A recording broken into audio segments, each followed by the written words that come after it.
And so the old man slowly opened his front door, and standing there on his porch was... a Methodist! That's it? Did I mention that the Methodist was a zombie? No! Well, he was.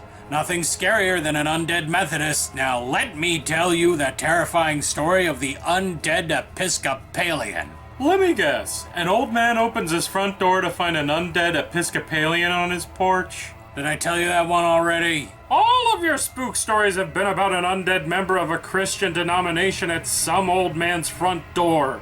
You've done Methodists, Lutherans, Baptists, Greek Orthodox, and Seventh-day Adventists. Then let me tell you the tale of the undead rabbi. There was this old man, and he heard a knocking at his door. And he opened it, and there was a rabbi, and he was a zombie. Eek, how scary. Where is Jason? We said 11:45. Maybe he's been killed or captured by a nefarious someone. Or something. His body could be swinging from various hooks from a nearby tree as we speak. We may be in our own urban legend. With Jason, there are only three options. He's drunk, in jail, or he forgot. Or he went for the trifecta. Now back to the zombie rabbi. No more door-to-door religious zombie stories. Aw, come on. What if I gave him a hook hand? No, it's AJ's turn to tell a scary Halloween story. Me? Okay, oh, I know. There once was... No conspiracy theories. What? But those are my scariest stories. Might as well put a gag in my mouth, Gary. Oh, he'd like that. Just tell us a story, AJ. Okay, Okay, on a stormy Halloween night, there once was a jack-o'-lantern, and it was, on fire! And all it could hear was cheesy, easy-listening guitar music!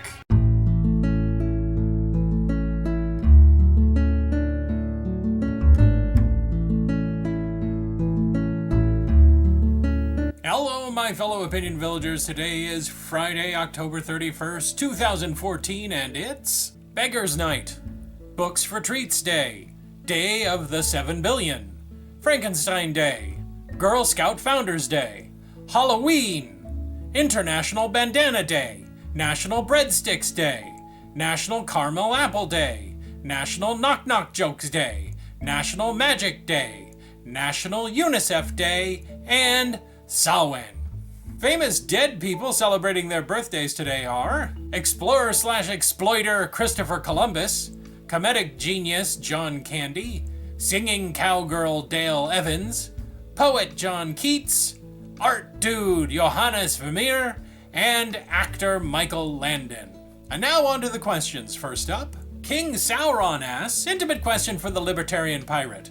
Under your administration, will it be legal to build an army of evil death robots?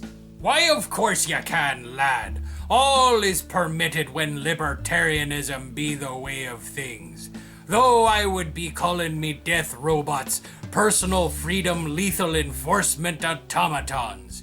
It'd be more fancy, and some folks would probably accept 'em better. Cappadocia asks, intimate question for meat creature. How are you? You're looking a little washed out. Really? Washed out? I guess I better change my skin detergent. It's not keeping my colors bright. Freighter Chaos asks, intimate question for intimate questions. How in the world can I get my intimate questions answered on Intimate Questions? What's the secret? Really? Come on. You can tell me.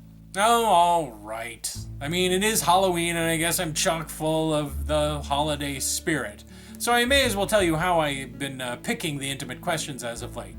Okay, this is how I do it. Basically,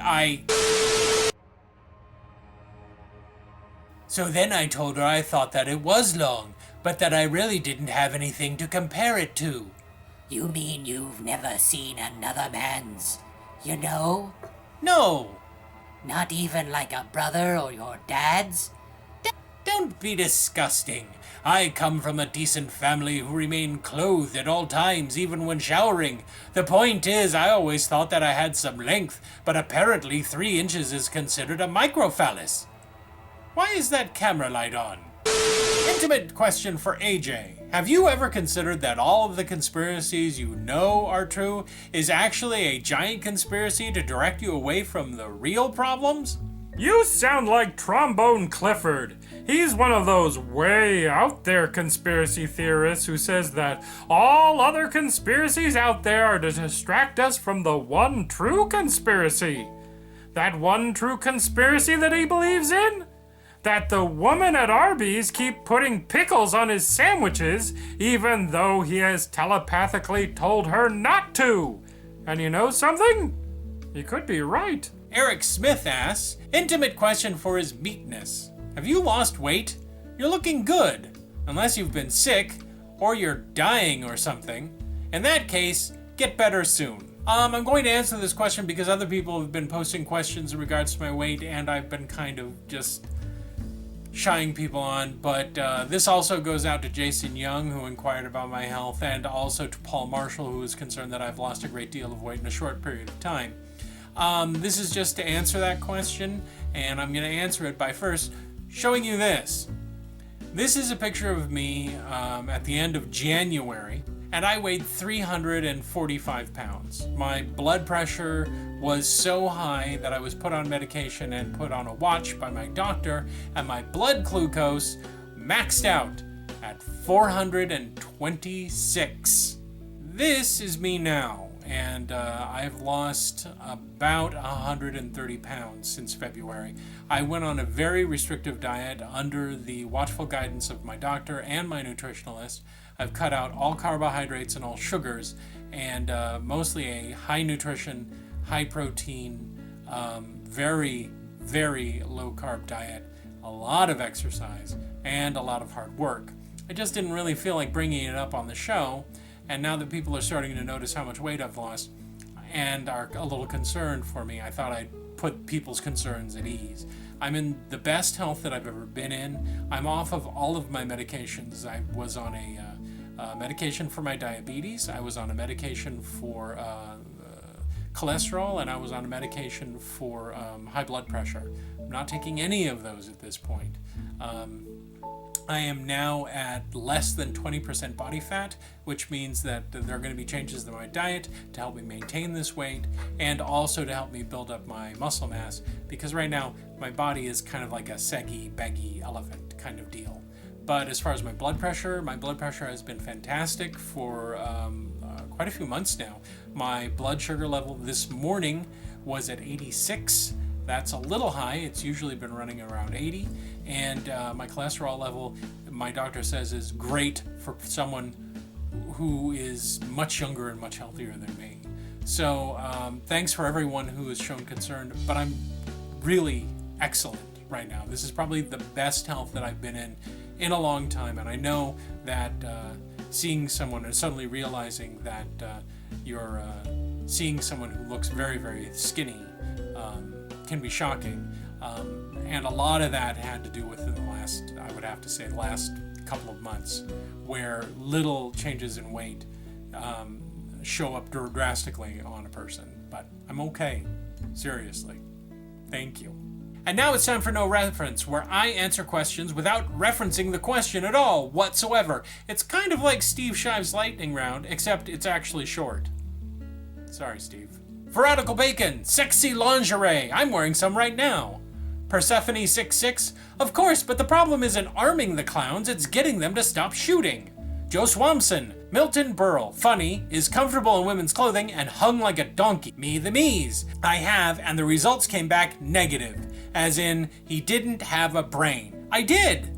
Since Puppet Jason and Meat Jason have the same voice, you're gonna have to guess which one of us is answering, but I totally did. The St. Clair family. I put my hair together with airplane glue and it caused my cheeks to flush. Well, that's it this time around. Remember, if you have a question you want to ask Intimate Questions, leave it down below in the comment section. I have a way of picking them. So until next time, my howling Halloweenies, this has been Jason with the D. What kind of spooky Halloween story was that? It was more like a poor framing device. What did you want from me? I had nothing prepared. Still, don't you guys think it's creepy that a grown man feels compelled to answer questions for all eternity? Since when did he have to answer questions for all eternity? It was implied. So, he was in hell? Yeah! He was in hell, and that was his punishment! He got off light. Where was the fire? Where was the anguish and the torment? Where was the demons to defile his butthole with a Dark Ages battering ram? It was a psychological hell of his own creation! That's lame. Your story was lame and you're lame. Now, let me tell you guys the story about the haunted Mormon underpants. No! Where is Jason? It's getting close to midnight. If he doesn't show up soon, I think we should go look for him. Oh, like they do in all horror movies? Sure. Okay, but until then, it's your turn to tell a story. All right. Well, this ought to be good. Wait, is it gonna be a kinky sex story? No, a scary Halloween story. You sure? I don't feel comfortable getting all hot and bothered in front of you guys. At midnight. In a graveyard. Not as uncomfortable as I would be seeing you hot and bothered. I promise, no kinky sex stuff. You sure? I will even put a monster in it. A sex monster? Just shut up and listen. One Halloween, there was a monster, but this monster was sad and disappointed.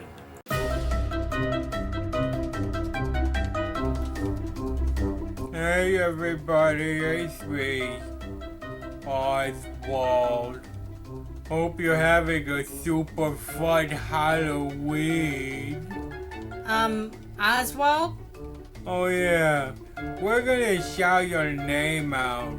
Here's name frame. Hi? I don't want to talk about it. You don't want to talk about what? What did I just say? Where's your Halloween costume? Do you ever listen? Just do the shout outs. Shadow Viper. Oh, I bet you think you're all scary because you're a viper made of shadows, huh? Actually, that is kind of pretty terrifying. You stay away from me. Andy the Beagle too. You are adorable, Andy. I bet your mom lets you go out trick-or-treating. What do dogs get for treats? T-bone mini steaks? Little packets of hot dogs? In limbo. I can relate. I'm in limbo right now. The limbo between wanting to go trick-or-treating and having a mom that says that you are too old and you have to stay home and hand out candy. Kid Jesus. Hey, Jesus. You dressed up like a zombie for Halloween again? Hell Dog 736. Are you the less popular version of the Hellhound? Oh, are there hell puppies? And if there are, do they tear apart your soul with their insufferable cuteness? Graham Live. It's Halloween, Graham. You should be Graham dead. 'Cause Halloween. Fun, awesome, candy-filled Halloween. Relucus. Are you a giant Japanese monster, Relucus? And if you are, can you come over to my house and squish me tonight? I would rather be a giant monster squished than not be able to trick my treats. Remember, if you subbed and you would like to have a retarded monster and a withering magic picture frame shout your name out, then leave a request down in the comments section. So your mom won't let you trick or treat because you're too old? Who told you? You just said Satan. Satan told me. Well, it's true. She says I gotta stay home and hands out delicious candy instead of getting delicious candy. Why can't your mom hand out the candy? 'Cause she wants to stay in her room and drink her special spooky Halloween juice until she passes out, that's why. So you're going to be left alone with a giant tub of Halloween candy? Yeah, Me, unsupervised with a giant tub of my favorite Halloween candies, trusted to hand it out to a bunch of rotten lucky kids. It will be torture. Right. You, a mountain of candy, alone. Are you not seeing the silver lining here? No, where is it? Did the monster ever figure out that he could just eat all the candy himself? Nobody knows. Lame. I want to tell a story now. Okay, but none of those religious corpse stories. I promise. Ready? Once upon a time, Trudeau was doing the closing segment of the show. Oh, great way to transition to the next segment. What? Oh, Trudeau here with even more things for what you could have done instead of watching YouTube. Seffi Roth says, instead of watching this, I could have written apology letters to people whose identity I stole. Well, that's nice, and not as time-consuming as it once was. Why, I believe that identity theft is so prevalent nowadays that you can just pick up Sorry I Stole Your Identity cards at your local Hallmark store. Lou Pliskin says, instead of watching Opinion-Ville, I could have been spite-fucking my ex-wife, who everyone has seen naked, because she makes hot Asian porn movies. Or cooking ramen with seaweed. Oh, I concur, Mr. Pliskin. The former Mrs. Pliskin certainly knows her way around a ping-pong ball. Microbloganism says, instead of watching Jason play with the chroma keying effect in his video editing program of choice, I could have ate a fistful of honeybees. Good idea! There's nothing a fistful of honeybees can't cure. At least that's what my great-aunt Carbuncle used to say. Oh, she was a die-hard arthropod cure practitioner. Fistfuls of honeybees for the cold, a knapsack of millipedes for scabies, a bucket of horseshoe crabs for dysentery. Or at least she used to be a die-hard practitioner. She died after eating a boot full of scorpions to cure her arthritis. Poor stupid Aunt Carbuncle. Okay, I want to go on the record to say that this is the stupidest fucking thing we have ever done. What's the matter? Scared? Are we afraid of the gloomy, dimly lit cemetery? Surrounded by the graves of generations of Opinion villagers? Only a few feet of soil separating us from their gross, worm-eaten corpses? Will somebody hold my hand, please? Where have you been? We resorted to telling scary stories to keep ourselves preoccupied. Oh, did you tell the one about the monster who was sad and disappointed? Yes, I did, and I don't know if you ever figured out the bit about eating all the candy. Why are you late? Do you know what it's like to have to explain to your tipsy girlfriend that you have to leave the party so you can hang out with your friends at a cemetery? Well, now that you're here, we can all get started. Prepare to be chilled to your very bones as we venture into the dimensions beyond death. I'm bored already. This is boring. You are all boring. We all agreed that we would meet up here and try to summon the ghost of Cranky Alice. According to legend, Cranky Alice can only be drawn here at a little past midnight on Halloween. I'm supposed to be drunk at a party while appreciating my girlfriend's sexy longshoreman costume, not staring at you three pukes in a dark boneyard. If you're gonna be a big moany bag of no fun, then you can go back to your party while we uphold rich Opinion-Ville traditions. When did breaking into a cemetery and trying to conjure up murderous ghosts of Cranky Alice become an Opinion-Ville tradition? Since forever! According to my research, people have been coming here to this exact spot for a long, long time to call forth her gore-stained spirit. Back in high school, we used to dare each other to come out here on Halloween. One year, Brian McConnell and his best friend Timmy Manmeat did it. Or, at least that's what the police think. They only found Brian McConnell's shredded and blood-soaked varsity jacket the next day. Right in this very spot. Right here. Right here, there was a bloody jacket from some dumb guy who you went to school with? There was a rumor that the police found more than just the jacket, but what they found was too horrible to let the public know, lest it cause hysteria in town. Bullshit. It's not! I hacked the police files related to disappearances in this graveyard, and there have been several. It seems every 5 years people come to this place and are found the next day indescribably violated, skinned and gutted, with their viscera hanging from the trees, like a macabre Christmas tree from hell! I thought you said it was indescribable. Stop describing it! Do you actually think that we are going to summon a ghost who will then skin us and hang our guts from trees? I believe that a dude came back to life and then flew up to heaven 2,000 years ago, and that I talk to him every day and that he knows me and loves me. So, yeah.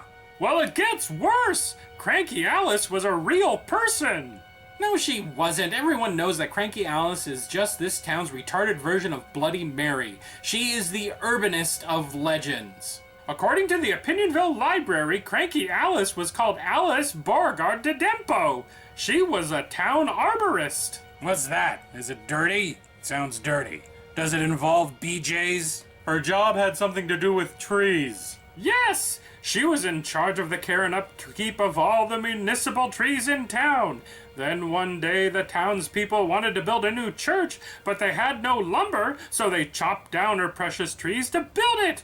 She went mad, swore revenge on the townsfolk, and then hung herself from the only remaining tree in town. That was poor planning on her part. She really needed to enact her revenge, then hang herself. Unless that vengeance were to come from beyond the grave. And the tree that she hung herself from is the same one that we're standing under right now. Dun dun dun! And it's the same one they find decorated with people's guts every 5 years. Dun dun dun! Dun dun dun! I changed my mind. I want to go home and snuggle with my boyfriend and eat mini Reese's cups. Whose stupid idea was it to come out here anyway? It was yours. No, it wasn't. Coming out to the cemetery and having my willies scared is not my idea of a good time. You called me and dared me to come out here tonight. No, I didn't. Gary called me and he dared me. No, it was you, Jason. You called me and dared me to come out here. Okay, wait a minute. I didn't call anybody. I swear I didn't. This was not my idea. And it wasn't my idea either. I had to close the church's hell house early to come here. And it wasn't mine. That leaves Gary. Was this your idea, Gary? Hey, we asked you a question. Was coming out here your idea? What's the big idea, Gary? Why would you want to lure us out here in the middle of the night? Well, it wasn't my idea. AJ called me. Sorry I'm late, guys. But you are what?